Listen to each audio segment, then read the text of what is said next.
So good morning, everybody. Thank you so much for joining us. My name's Kirsty Livingston, and I'm the Head of Membership and Strategic Partnerships at the IOD. So thank you so much for taking the time out to come onto our session today, which is called Redesigning Your Business. What can we learn from the man who destroyed the US telephone system? So if you could all make sure you're on mute throughout the session, that'd be fantastic. And if you'd like to use the chat functionality throughout, that would be great. And you can put your questions or any observations, and we'll come to some as we go, and if not, we'll come to the rest at the end. So I'm just going to read a little introduction for you, so if you bear with me. So our webinar presenters this morning are Helen Potter and Philip Oliver.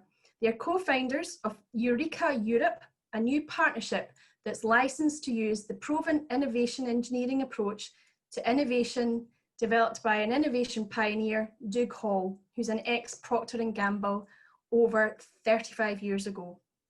Helen is a graduate chemist and a marketer with over 25 years experience in new product development and innovation systems. She is currently the only female black belt in innovation engineering outside North America. So looking forward to hearing a bit more about that, Helen. Philip is an engineer, business improvement and change coach, and an innovation engineering black belt in training too. He has helped lead transformational change projects in Southern Africa and the UK. Both have had successful corporate careers before embarking on their current passion for enabling people to innovate. Eureka Europe's mission is to educate leaders and their teams in innovation, teaching them how to turn innovation from a random gamble to a reliable system for business success. So I'm looking forward to hearing more, and I'm just going to hand over to Helen at this point. Thanks, Helen. Thanks very much, Kirsty. That's a fabulous introduction. Thank you. Well, welcome everybody. We're delighted to be here and excited to share with you some interesting, hopefully, learns from our innovation stable over the next 45 minutes. And the choreography we've got lined up for you today, well, 3 parts. The first part, all about the learning. What can we learn from the 2008 crisis and other surveys as well? I'll be getting onto that in a minute. And then I'll hand over to Phil, and he'll introduce you to something called Idealized Redesign, and a powerful case study from 1951 that still has lessons that resonate powerfully today. And then together, we'll pull that together. We'll talk about building 21st century skills. So how can we all become successful at innovation and reinvent our future? Well, I have to set the scene, don't I? I have avoided mentioning the C word on this slide, but the truth is, living with a global pandemic has placed a spotlight on the need to innovate. Now, as you've heard, I've worked in the field of innovation and new product development for all my career, and I have to say that has made me feel pretty niche. But now it feels like innovation is stepping into the spotlight and becoming pretty mainstream as we look to the healthcare sector to protect and to beat the virus.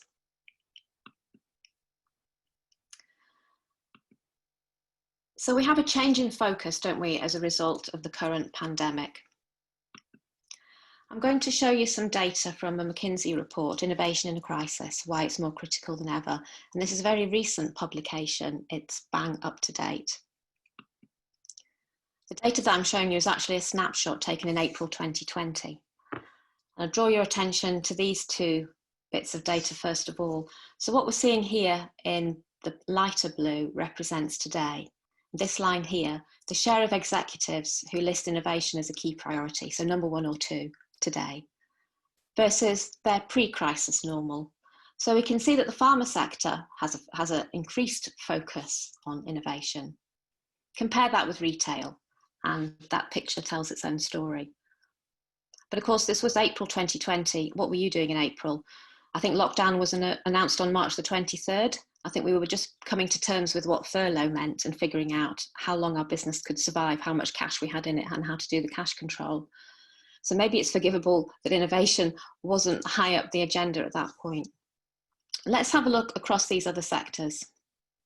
Now they show a similar story to retail. Maybe that's okay in the midst of a crisis just hitting, but this isn't sustainable in the long term. What happens at a moment of crisis is there seems to be a kind of a retreat into the trenches. People are necessarily going back to what they know, to a comfort zone, initially figuring out how on earth they can survive. But in order to come out of this situation, now that the world has changed, there needs to be innovation. So people need to be more confident in their ability to innovate. They need to know how to innovate. So in a moment of crisis, we're all very fearful. We retreat into our comfort zones. We figure out how to survive. But at some stage, we have to start innovating. And of course, the truth is that even before COVID-19, innovation was coming into sharper focus. And I'd like to bring that to life by showing a few powerful headlines from some recent pre-COVID surveys that all demonstrate a common theme.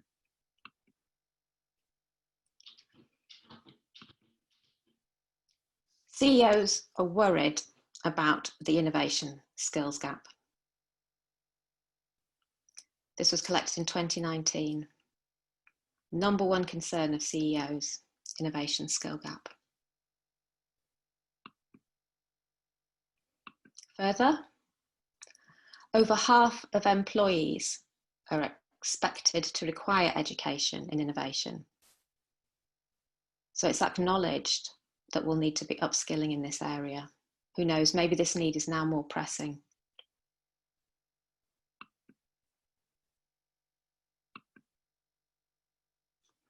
CEOs are looking to create an innovation culture. It's a key concern of these CEOs. They require an innovation culture.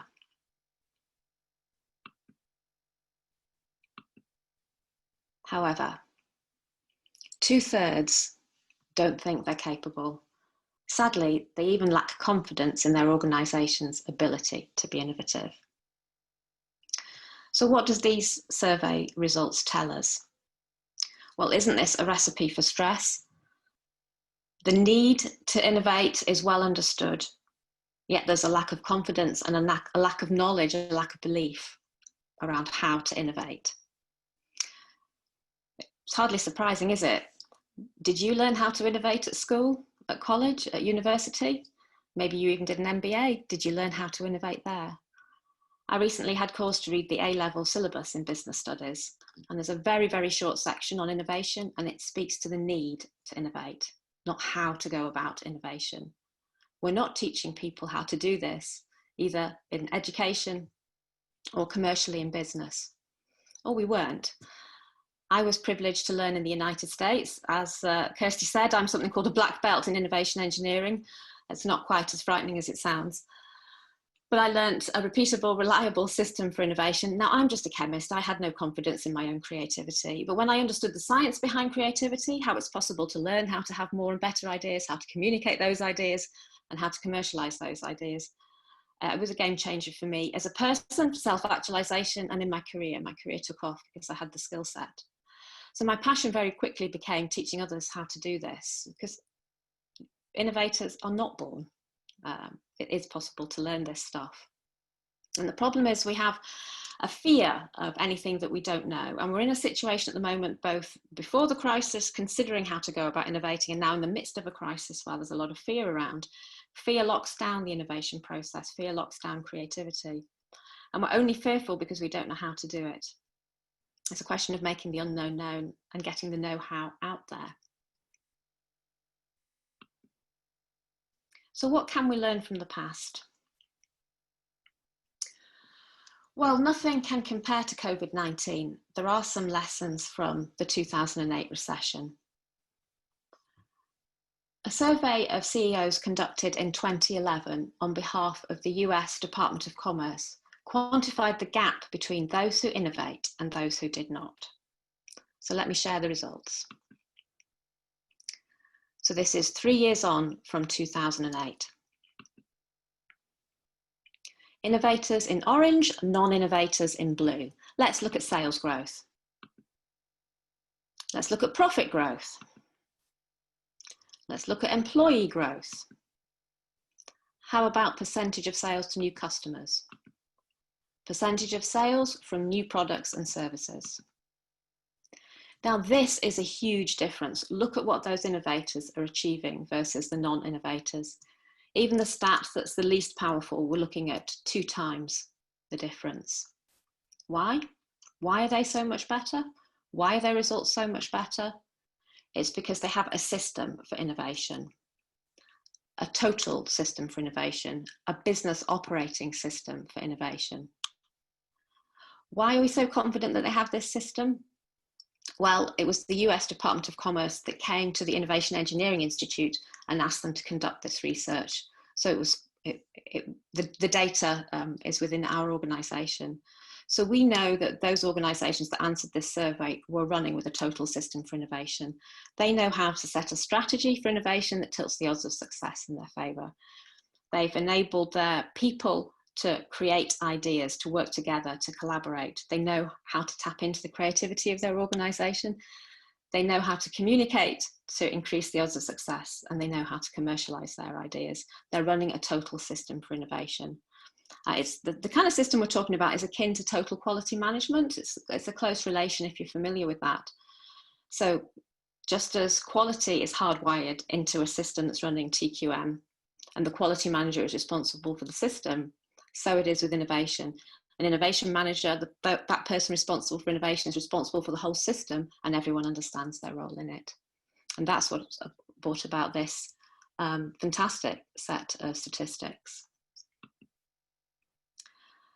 There's a similar story presented here from an entirely different source. This is going back to McKinsey & Company again, and that Innovation in a Crisis report that I referenced earlier.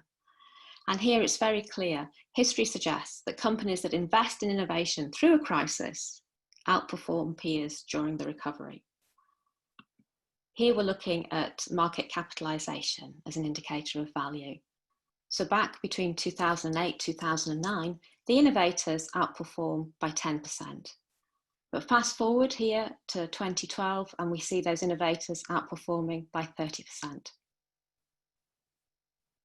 It's a strong and compelling story for getting on and learning how to innovate and installing a culture for innovation.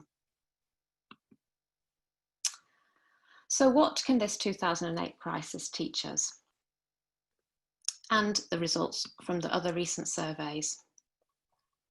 Well, we can see that organisations that are proactive and systematically innovate, they're better off, especially during tough times. And I think the reason for that is that there's a virtuous circle going on. If you learn how to innovate, hopefully during better times, then you become familiar with dealing with uncertainty. You're running projects where there's a high degree of uncertainty. That means what I'm talking about is doing something that's never been done before. And to execute that, you have to be comfortable with failing. Failing within guidelines. We talk about fail fast, fail cheap. It's about dealing with uncertainty. And as you go through that, as you learn to do that, subliminally, you're not even aware of it yourself. You're building a kind of innate resilience as an individual. You're dealing and coping with uncertainty, having the ability to pivot depending on what the outcome of any given situation is. And as you do that in work, you become more resilient in life. And imagine if your teams can all do that. It builds resilience in an organization and an ability to pivot, an ability to deal with change. So if we compare that with what's happening around us at the moment, and I don't intend to talk about this in any detail, but we've seen hitting the headlines a real rush for solutions. I mean, necessity is the mother of invention, right? But don't you feel that there's an element of chaos around this? We're reacting in order to solve our immediate problems. And yes, we have to do that, but this can't be sustained. What we need is a reliable, repeatable system where proactivity replaces the reactivity, if we're going to be successful moving into the future. Now in May, Tom Peters released advice for leaders called Excellence 2020, the 27 number ones. So this is hopefully mid-crisis, I don't know, maybe early crisis, but the point is we're certainly in the midst of a global pandemic as he published this advice. And he put training on the top of the list. Training. So we believe it's time for leaders to ensure that innovation know-how is ignited, that it's hardwired into their organisation. And this isn't something you outsource. Don't look to a guru to do this. Don't set up a skunk works. The sustainable way to do this is to build it in. A leader needs to take responsibility for the system by which their organisation innovates and invest in educating their people.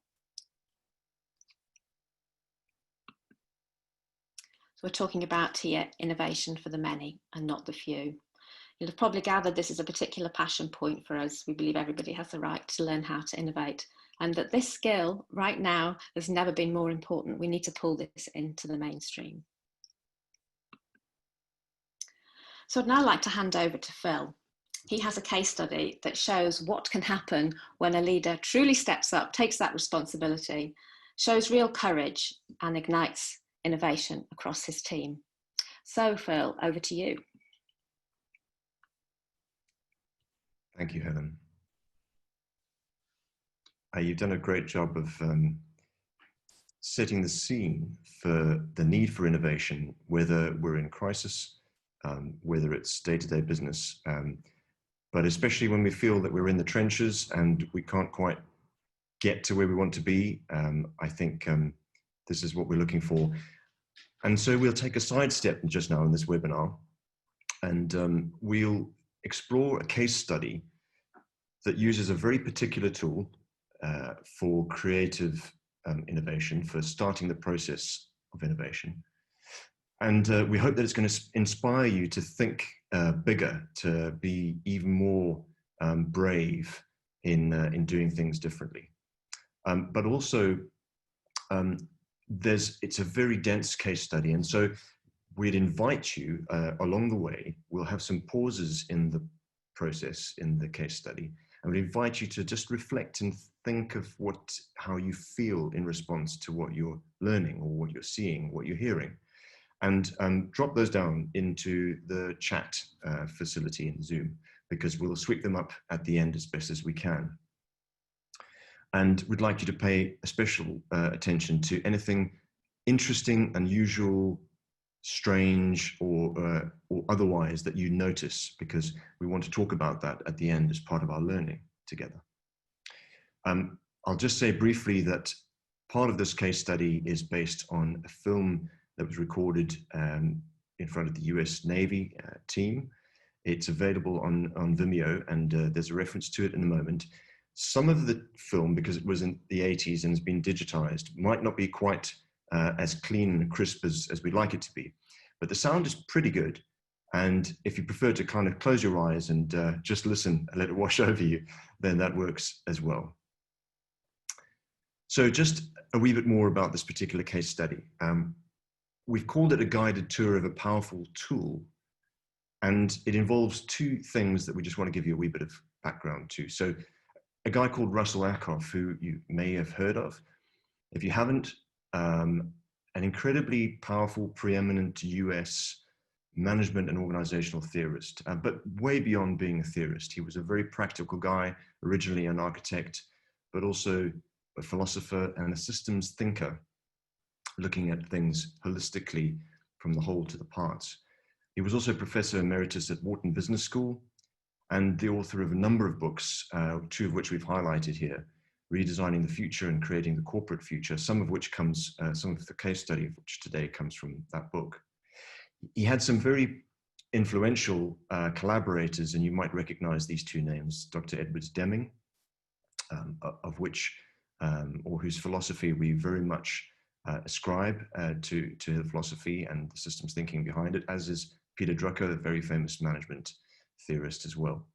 And again, a little bit about Bell Laboratories. So in its day, dominating the US telecoms scene for well over 100 years, originally spawned from Alexander Graham Bell's 1877 company, but really the beating heart, the research and development arm of AT&T, and now owned by Nokia Bell Labs. Now it's Nokia Bell Labs.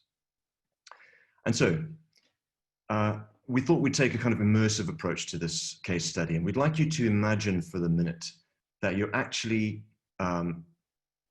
you're at Bell Labs at the moment, and Russell Ackoff has been invited by Peter Myers, his client at Bell Laboratories in New Jersey, to come along at short notice to a meeting. He's been invited to this meeting, but they're not entirely sure what's going down. But it turns out that the VP, the vice president at Bell Labs R&D, has got a bee in his bonnet. He's really onto something, and he's gathered everybody together, as I say, for this particular meeting time. So imagine yourself in a room with 40 senior managers waiting for the VP to arrive. Eventually, and out of character, he arrives 10 minutes late, and we kind of get this impression immediately that something is not well. They knew immediately that something critically wrong had occurred. The VP of the lab is a 220-pound, 6'2" extrovert. He was one of these backslapping guys that knows everybody by name, and he's chit-chatting with everybody all the time. And he looked as though he were in a state of shock.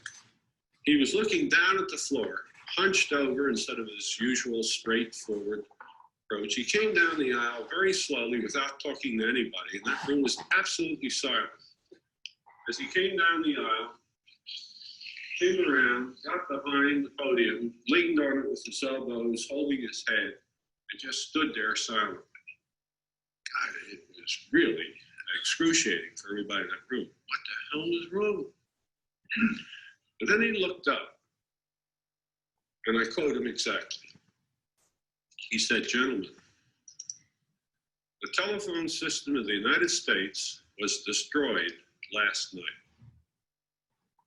And he looked at it. Well, the room broke out into a huff. We knew damn well it hadn't been destroyed last night. Oh, I'd used the phone that morning, and a lot of the other people had. So they say, what the hell's that? It's either a trick or he's off his rocker. Now, it didn't look like a trick. This guy looked ill. So the conclusion was he's probably off his rocker. We don't know what happened, but we better not report it yet. We don't have enough evidence, especially when it's your boss. So the room quieted down. Then he looked up again and he sighed. And I quote him exactly again. He said, "I know what you were just saying to each other. You were saying you used the phone this morning, weren't you?" Well, everybody was tremendously relieved because it showed he was in contact with reality. So they all smiled and gave a slowly shake of the head. And then he straightened up and he literally shook with rage. And he yelled at us, "God damn it! I told you the telephone system of the United States was destroyed last night. And you better believe it. Because if you don't by noon, you're fired." Well, what's going on? Is it really gone? Is the system really destroyed? Is it destroyed forever? And I guess if you imagine yourself in that room just now as one of the 40 senior managers, what would you be thinking? You've got this guy who you respect, who's come in and has told you this information. And you're kind of wondering, I guess, what does it mean for you? What does it mean for you? What does it mean for the team? How's my future going to change? Well, let's listen on. And he looked down again. And I'll tell you, the hubbub really did break out because it was clearly no trick. But it's a little dangerous to go calling the psychiatrist or the police at this point. Since he wasn't doing anybody any physical harm, they decided to wait it out a little bit so the room calmed down again. Then he looked up, glared at us, suddenly broke out into a great big grin, straightened up, and he looked absolutely normal. And it was like puncturing a balloon. All the pressure went out of the room. It was a trick. How in the world he pulled this off, I will never know. But it was incredible what happened in that room. And he looked at us and he said, "Okay." He said, "What was that all about?" So I'm going to tell you. But before I do, I want to make two things absolutely clear. He's absolutely normal now. Okay? First, the telephone system in the United States was destroyed last night. Second, you better believe it. Because if you don't by noon, you're fired. So now I'm going to go on from there. And let me tell you, he had the attention of that group.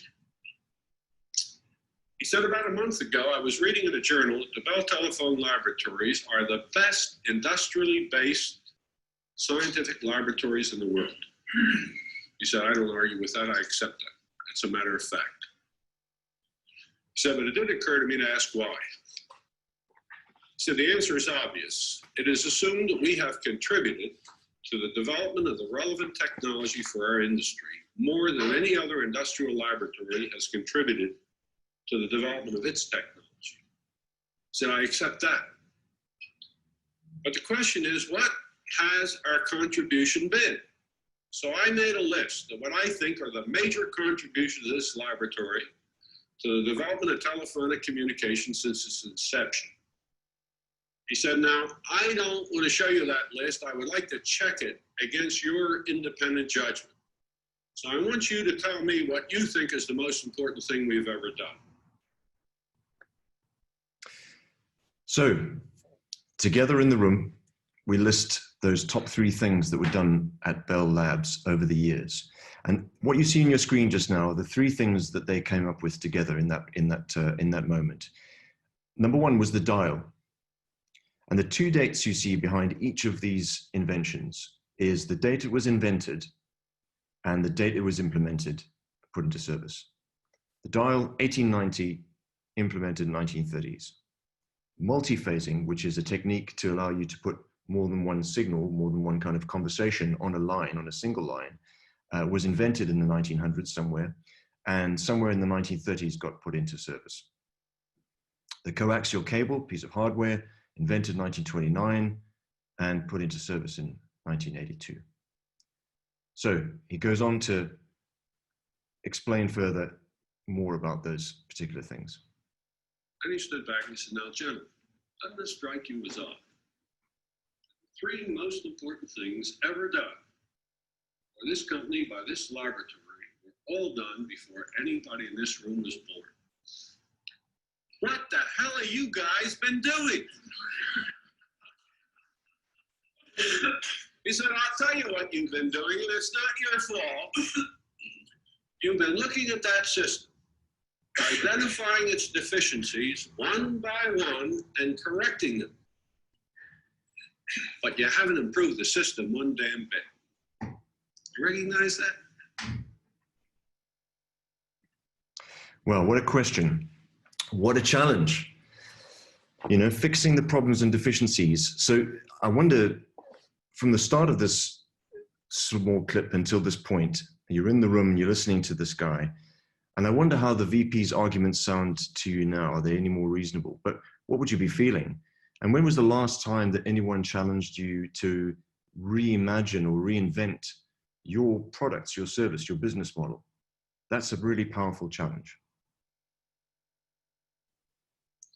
He said, there's something wrong in the way we're doing it. We're treating the parts, not the system. Gentlemen, the telephone system in the United States was destroyed last night, and we're going to spend the next year reinventing it from scratch. I said, let me tell you what we're going to do. Nothing else in the United States was destroyed, only the telephone system. Everything else is exactly the same.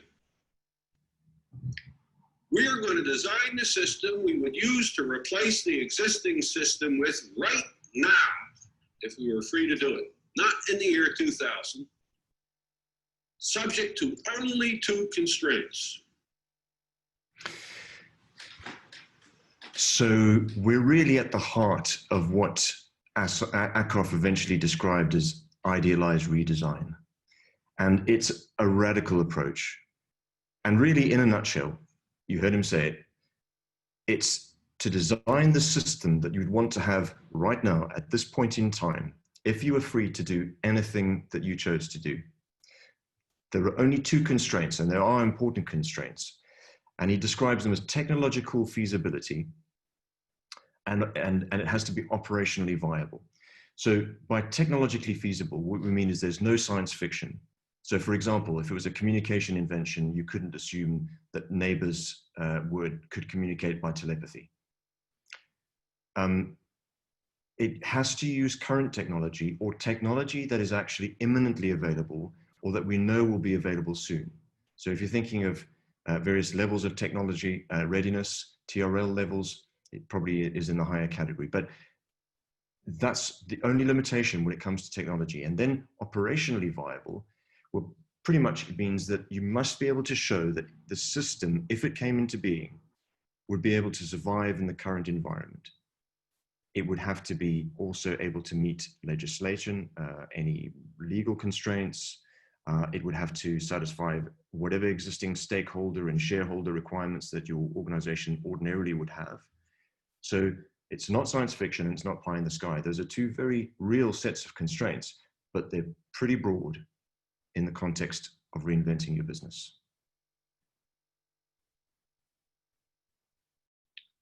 He said, now, here's the way we're going to organize and do it. He said, this is too big a group to use as a single team, so I'm going to break you up into sub-teams. Each team is going to have a subsystem. He said, that worries me. Because I'm going to break you up into 6 teams, and I don't want 6 designs at the end of the year. I want one design of the whole system. Therefore, each team will select a leader. I don't care how you do it and how often you change it, but those leaders are going to meet once a week, discuss the activity of their teams, and make sure they're coordinated and integrated. And if at any time they deem it necessary, they'll bring the teams together to meet together.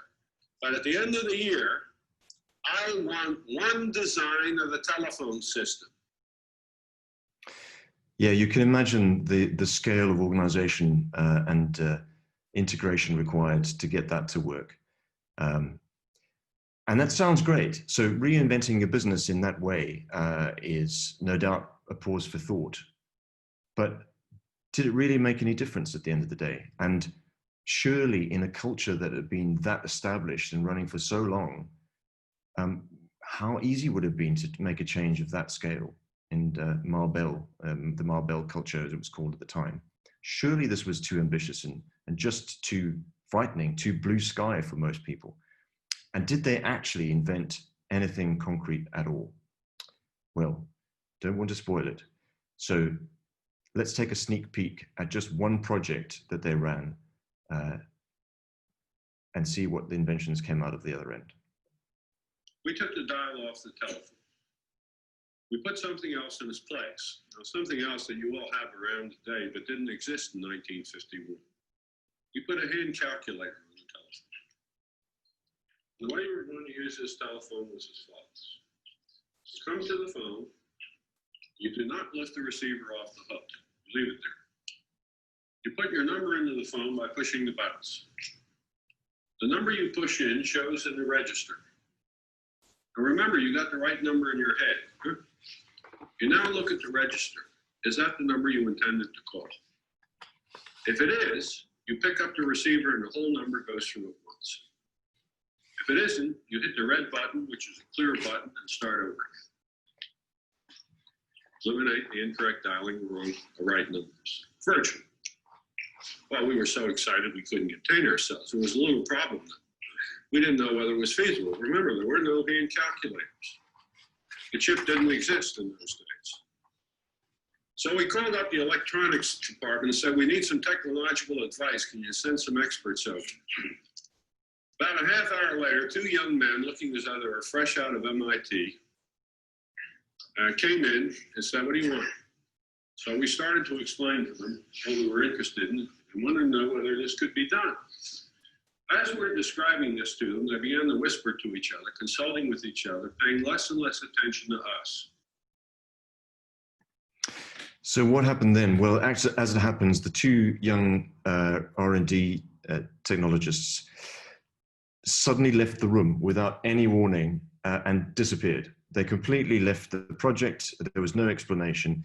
And whilst the team that was sitting there left behind was very angry, they kind of figured, well, there must be something, there must be a reason to it. And they got on with one of the other streams of work. But as it happened, about 6 weeks later, these 2 guys come back and they're really excited and they've got something to share. And well, I'll let Akov carry on with an explanation of the story. So we ran out of here, went back and built a telephone with push buttons.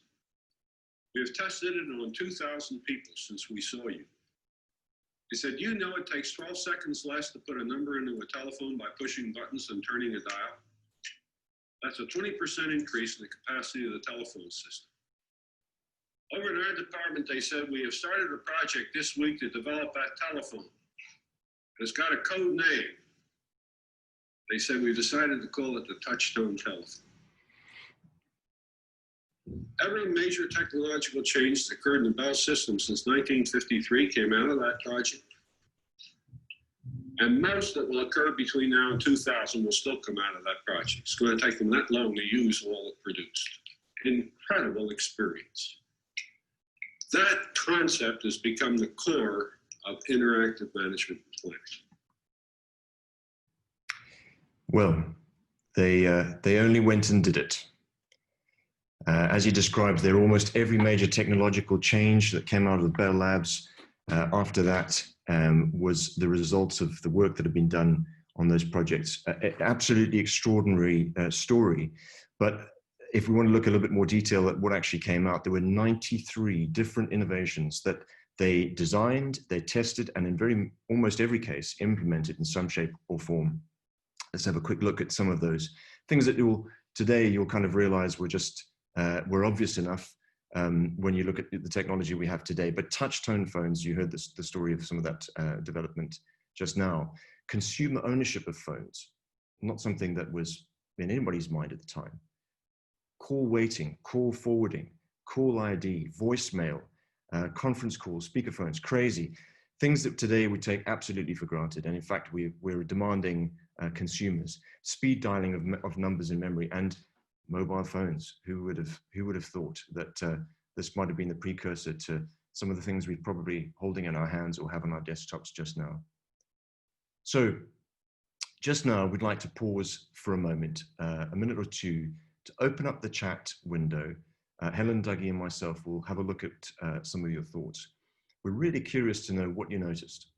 What did you notice when you looked at the arc of the story from the very beginning, the idea and the need to reinvent the business, the way they went around it, the role of the leader in this particular story, the response of the team, anything that comes to mind? Love to see your thoughts, and we can have a quick sort of chat discussion around that and pick up your comments. So if you do that for the next minute or so, be delighted to get your thoughts. Yeah, the shock and awe tactic at the start, very unusual, very powerful, something that you've got to do, or that in his instance anyway, he did particularly well. Probably wouldn't land with everybody. Innovation only comes with a clearly defined problem. It's not solution led. So that's really interesting. So did they start with a clear problem? Not really. I guess they turned it on its head and they said, we can do things differently. We have a problem insofar as everything we've been lauded for and applauded for has come out of the laboratories maybe 20, 30 years ago. So what are we doing now? How can we work differently? What can we do differently? Putting them into a crisis. Need is the mother of all invention. Absolutely. Yeah. A powerful, committed sponsor. No doubt. Here was a person who stood up, said, it's me, it's not you. It's my system and my responsibility to fix. So this is what we're going to do together.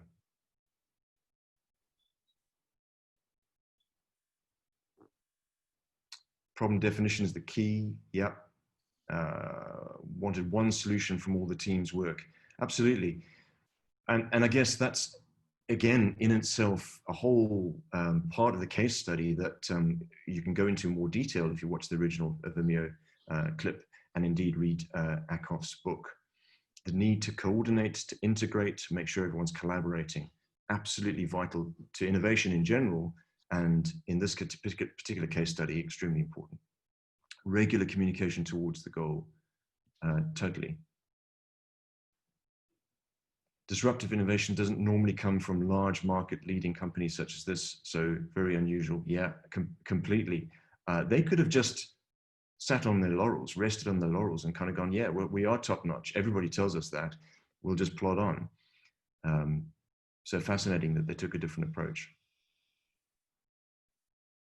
It's a way of creating resilience for the long term, knowing that at some point, if you don't innovate, you will kill the business through complacency. Wonderfully put. Thank you. Need to take a step back, take a helicopter view. Yeah, redesigning from the outside in, completely. Let staff run with their ideas, engagement and excitement, completely. These guys were really energized by the license that this leader had given them and the way that he'd taken the problem and turned it around to a vision of the future, something that they could all accept and buy into, and they had freedom to help shape. Wonderful. Thank you. We're conscious of time, and there's so much more that we could be talking about right now, and we'd love to continue the conversation, as we will do, no doubt. Quickly, just have a quick look at a few more things that we ourselves have made a list of. You've covered many of them already. Giving permission for change, taking ownership. Well, here's a strange one. The leader actually leading. Teams able to decide the what and the how, freedom to experiment, freedom to fail, but within constraints. Okay, so you've got boundaries, but you're allowed to experiment. And very importantly, reinventing it from the whole to the part, from the outside in, not tinkering with fixing individual problems and the parts themselves. Collaboration was key, one system, not a bag of parts.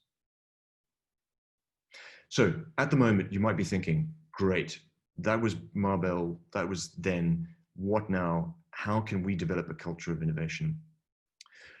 We're very thoughtful of this point, and we know from our own work that a culture of innovation really consists of three sets of cultures. A culture of learning and allowing people to draw on ideas from elsewhere and very much paying attention to the lessons of the business itself. A culture of experimentation, freedom to fail. A culture where you encourage people to get together to bring their diverse expertise into the room and to have a bearing on the challenge at hand. But let's get really practical. Effective innovation, sustainable effective innovation is what we often mean by a culture of innovation. And in our experience, and I'll talk to this in a minute, we think that it starts with having a search for stimulus, for ideas that are original, that are different, that are powerful, and there are ways that we can actually facilitate that. And that's part of this culture of learning that we're talking about. But the ideas themselves can be kicked up a notch exponentially by having diverse perspectives, people with different experience, different ways of thinking. That's the culture of collaboration we were talking about a moment ago. And that's wonderful, but in reality, the points that Helen raised earlier about the fear, whether that's fear from the environment or that's fear from the culture in the organization, really reduces the impact of your ability to get an idea of any quality, of any substance into the marketplace, because people don't want to try. They're worried about what happens if they don't do it right, if they don't fail, or if they do fail. Maybe they don't have clear boundaries. Maybe you're not giving permission as a leader. And so this culture of experimentation is part of what helps us to drive out fear. Fear also is reduced by having an understood, consistent system for innovation, again, that Helen referred to earlier. And what about the role of the leader? Well, clearly in this case study, it was massively important in making it happen. But what we see is a leader that stands up and says, I actually don't have all the answers. So your input, your idea, your stimulus is really vital for us to be able to innovate effectively. More than that, I need your help, and not just the people that I usually talk to or that make up my management team, but I need the help of the whole organization, people who aren't normally part of this particular challenge or this problem. And to drive out fear, I have to admit as a leader that I fail a lot, right? That I'm not going to get it right all the time. And more than that, that it's the system that's failed us. It's me, if you like, as responsible for changing that system. It's not you as the worker. And you might have in your head the words from Edwards Deming, 94% of problems in an organization are usually the system, not the worker. So before I hand back to Helen in a minute, I'm going to summarize what I think we've learned so far. That organizations that are proactive and innovate systematically are better off in the long run. Difficult to manage in a crisis, but if you can put those resources and that effort in to think bigger, to go further, then that will pay back as you move into better times. We know that idealized redesign, and we hope we've illustrated that in this case study, is actually just one of a series of tools that you can really use to powerfully reinvent your business or your business model or your ideas in other parts of your business. And an innovation culture, we hope we've unpacked that a little bit, can really help to leverage the diversity that's in your organization. And something that's so important these days, quite apart from the crises we're facing here, how do you tap into all the thinking and the skills and the talent in your business? How do you reduce the fear of experimentation by giving permission to do that? And how do we get fantastically original ideas into the marketplace as quickly as possible? And our innovation culture can talk to that. But we know that ultimately leaders have to do their job, they have to lead, and they have a vital role in enabling that culture of innovation so that you can design the future that your organization really needs. So Helen, over to you. Well, thanks, Phil. Although I think I should say over to you, dear viewers, because we've reached the end of our story. Bell Labs was almost 70 years ago. And indeed, the lesson that Ackoff was giving, I think, was about 30 years ago in the 1980s. So the world has changed. We have key challenges around our climate emergency and around COVID-19. So what should we do? What is your big takeaway? What system are you going to destroy to reinvent your future? So we invite your questions in the Zoom chat. Thank you very much for listening. We're still here, and hopefully I think we have time for a discussion before the hour's up via the Zoom chat. So we look forward to hearing from you. Just while you're typing, I'd just like to say, Ken, I like your comment about the rise of the manager rather than the leader. The financial constraints, I think, on many organisations mean that we see a lot of short-term decisions. And that's probably perhaps one of the biggest challenges as we seek to radically change the way we operate to deal with the climate emergency. What we've required for so long is a longer-term view, isn't it?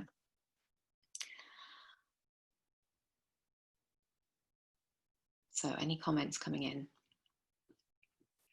Please also feel that you can unmute and ask a question directly if you'd like to do that as well.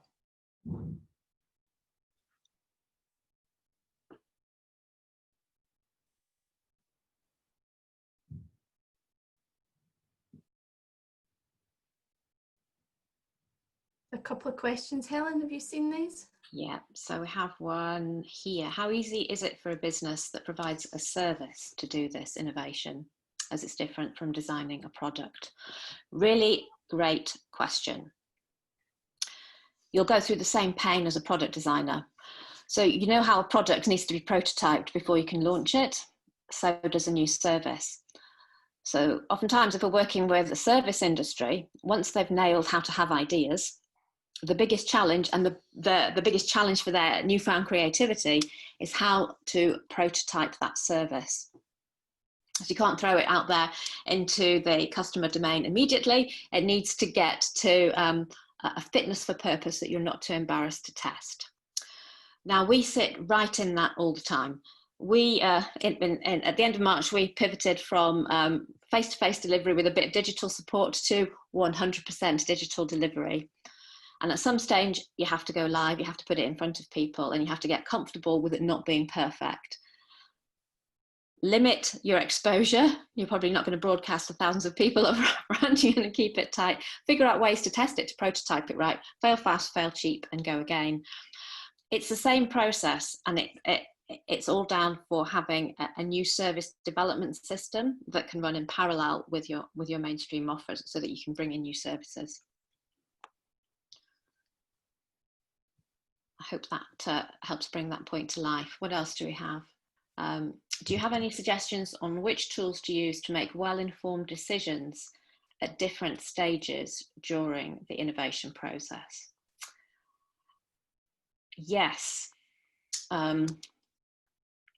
So what should guide your decision making at different stages through the innovation process? So this, for us, the overarching point here is data-driven decisions. innovation is about where art meets science. You have to manage the trade-off. You know your project really well, so you're managing what you know. There's a gut feel involved, but you need data, you need validation before you make decisions. So when you embark upon that project, you're going to put in key stages. We call them plan, do, study, act cycles, so that you understand what success should look like coming out of each validation exercise, and then you can pause, study, figure out if you got what you expected. If you didn't, why didn't you get that result, and make a decision. So the tool that we use when managing projects with high uncertainty, an innovation project, would be the plan, do, study, act cycle, and the system that sits behind that. Supporting that, we coach people in rapid research techniques. So one of the depressing things that happens when newbies start on the innovation journey is how much they spend on research. And really the way to faster, lower risk innovation is doing the research smart. What can you do fast and cheap to inform your decision, to get the facts before you take the next step? And Helen, there's actually a comment from Lee Robbins saying that taking this "you don't know what you don't know" approach to innovation is excellent, as long as organizations can accept that 9 out of 10 new ideas, will fail before the big game-changing innovation is developed. How many organizations do you think are brave enough to accept this? It's probably a build on what you've just been saying. Yeah, so the key to being comfortable with failure is managing the scale of failure, doing it before you've spent the big bucks. So if you start with an innovation system that has a huge amount of excellent ideas at the front of the pipeline that are all aligned with a key strategic imperative for the business, and you take those half a dozen, whatever the capacity of the organization is, maybe it's 3, 5, 6, you take those into what we call a discovery process. And then we go through something called a death threat analysis. Apologies for the terminology, but basically we're thinking, what could kill this idea? Accepting that 9 out of 10 ideas fail, what's most likely to kill this one? And it's a very detailed, prescriptive risk analysis. We go through it very quickly. Is it that we can't make enough money for it? Is it that it's just not technically feasible? Is there even a market for it? What's the appetite out there? We talk about how meaningfully unique is it perceived to be? What's the probability of success as a result of that data? So the point is we're going through a very low cost, rapid, what we call discovery, but a de-risking phase, basically. So that when an organization can do that well, your odds of success bouncing out of that process are increased by 250%. We can share all the data if you're a data geek and see where this all comes from. But the point is you make a key decision after what we call discovery to take only those that have been de-risked into development. Then you dramatically increase your odds of success of that idea. So that phase of managing uncertainty, increasing speed and decreasing risk that sits between idea generation, development and delivery is what's unique about our innovation system, and that is what's missing in most development systems. We've been around a while, and we've often seen the highest paid person's opinion. It's known as the hippo in the room. Don't you ever come across that? But that person in the organisation, probably the highest paid, that has the most power and influence, says that's the idea we should be pursuing, and boom, everybody goes off down that track looking for market research to validate that he or she was right all along. That's the flaw. There's often a kind of cross your fingers and pray attitude to ideas going to market, and that's why 9 in 10 fail. I think if I can just add to that, and going back to Hildy's point, and also one which Miranda had asked, in my experience, senior managers' boards can be the most fearful of change. Any tips? What you heard from the VP at Bell Labs was he defined the problem very, very clearly, right up front. And unless you do that right at the start, you're going to head down the wrong route. So it's that very clear communication of the problem is that the US telephone system was destroyed last night. So everyone's aligned with that message. And with senior managers and boards, if they can't write down what they want you to do, how can they expect you to do it? I've got a colleague who's a black belt in the Toyota Innovation Labs in the States. And he said he actually spent a lot of his time helping senior managers and board members to write down what they wanted people to do. And it's helping them to do it rather than saying, we can't do this because we don't know. So just wanted to add that. Back to you, Helen. Okie dokie, thank you for that. I was just reading some of the other questions coming in. There was one, Helen, from I think it is, it's going back a little bit, from Julia Brown, who was just asking about organizations that are bent on pursuing incremental change in their organizations, and how we feel that, you know, one can move the culture into this kind of system rather than the parts philosophy. And my thinking just with that was, it's probably unusual that you'll have the kind of scope and the control that this particular VP of Bell Labs had to take that entire team and start from scratch in that way. But it is possible within a logical sub part of your organization that you do have control and influence or responsibility for, to do that with a team. And as Helen was explaining, to do fail fast, fail cheap experiments and demonstrate value in rethinking things. And like everything, we know that change is slow, and changes in larger organizations are even slower, and they may take 9, 12, 18 months or longer, years still, to actually feed through. But if you have the ability and the privilege to try something in your part of the organization, you may well rapidly have some evidence that can demonstrate the need to do more elsewhere.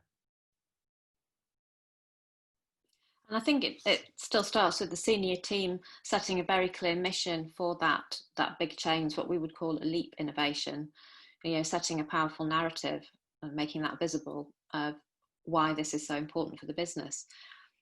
You know, if the leadership team don't believe a large innovation, a leap innovation is necessary and desirable in order to stay relevant for the future, then, you know, you can only influence what you can influence within your sphere of influence. You know, it's hard to manage upwards, I think, and change that perception.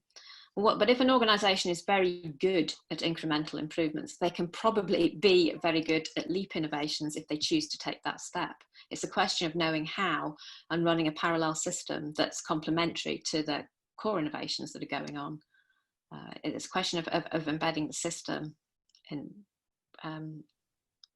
That's key. And it's possible worth saying. Sorry to interrupt, but I had to unmute to say thank you to both of you. I'm the one who put that question forward. I agree with what Helen said a moment ago. We have, as a business, you have to get how do I put it, the right team together, so that, as you say, you can keep doing the incrementals and you can do this massive system one at the same time. But it does take an awful lot to move people's mindset. Yeah, it does. When persuading others that this is possible, we use the diffusion curve. You know, when you introduce a new product and you've got the innovators, the early majority, the late majority, and the laggards, etc. It's the same when you're introducing a system for innovation, because you're asking people in an organization to pick up on a new idea. And there will be, in any organization, 2.5% on average of the workforce really keen to work on that big change. So you start with them, you work with the willing, and as they get cracking with the cool stuff, you'll start to pull in the other innovators in an early majority, and you just manage to get that diffusion curve working for you in an organization. But it takes an understanding of the psychology of the organization, you know, and putting internal marketing into play, really great communication to start to make the change. Ooh, I like the Fred Goodwin quote. I hate staff suggestion schemes because people come up with great ideas, but they're not aligned to any mission for innovation.